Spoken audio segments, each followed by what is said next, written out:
पश्चिम बंगाल की राजनीति और सामाजिक कल्याण योजनाओं के बीच एक बार फिर बड़ा फैसला सामने आया है। राज्य सरकार ने महिलाओं के लिए शुरू की गई अन्नपूर्णा भंडार योजना के तहत पहली किस्त जारी कर दी है। लेकिन इस ऐलान के साथ ही एक और खबर ने सभी का ध्यान खींच लिया है। सरकार ने करीब 26 लाख आवेदनों को खारिज कर दिया है। सवाल यह है कि आखिर इतने बड़े पैमाने पर आवेदन क्यों रद्द किए गए, क्या वजह रही और किन महिलाओं को इस योजना का लाभ मिला।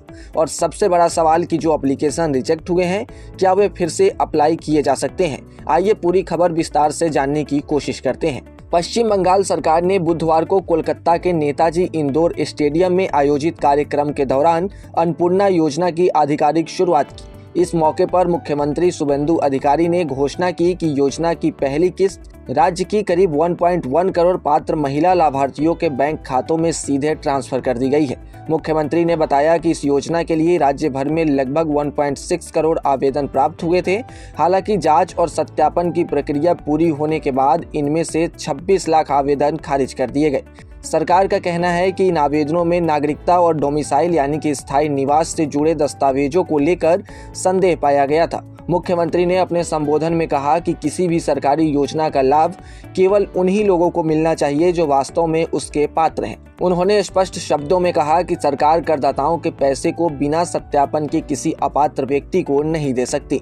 उनके अनुसार सार्वजनिक धन का उपयोग पूरी पारदर्शिता के नियमों के तहत किया जाना जरूरी है। बता दें कि अन्नपूर्णा योजना के तहत पात्र महिलाओं को हर महीने 3,000 रुपए की आर्थिक सहायता दी जाएगी। सरकार का दावा है कि इस योजना का उद्देश्य महिलाओं को आर्थिक रूप से मजबूत बनाना और उनके परिवार की वित्तीय स्थिति में सुधार लाना है।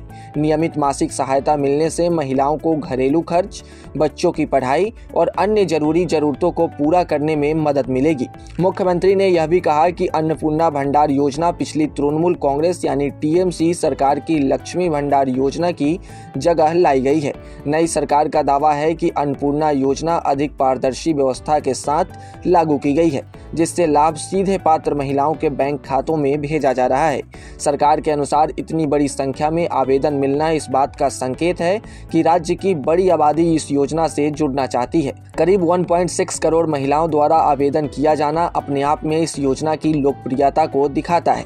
हालांकि सरकार का कहना है कि केवल आवेदन करना ही पर्याप्त नहीं है, बल्कि पात्रता की सभी शर्तों को पूरा करना भी जरूरी है। 26 लाख आवेदनों के खारिज होने के बाद अब सबसे बड़ा सवाल यही है कि क्या जिन लोगों का आवेदन रद्द हो गया है वे दोबारा आवेदन कर सकते हैं। इसका जवाब इस बात पर निर्भर करेगा कि उनका आवेदन किस वजह से खारिज हुआ है।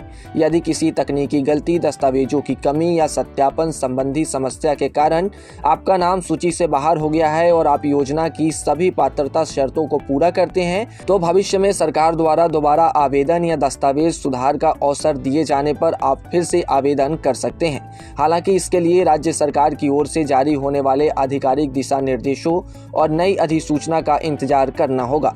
इसलिए जिन आवेदकों का आवेदन अस्वीकार हुआ है, उन्हें घबराने की बजाय सभी सही दस्तावेजों को ध्यान में रखकर सरकार की अगली घोषणा पर नजर बनाए रखनी चाहिए।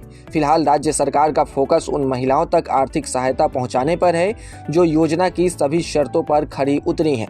पहली किस्त जारी होने के बाद ही करीब 1.1 करोड़ महिलाओं को सीधे लाभ मिल चुका है और सरकार का कहना है कि आगे भी नियमित रूप से मासिक सहायता उनके खातों में भेजी जाएगी।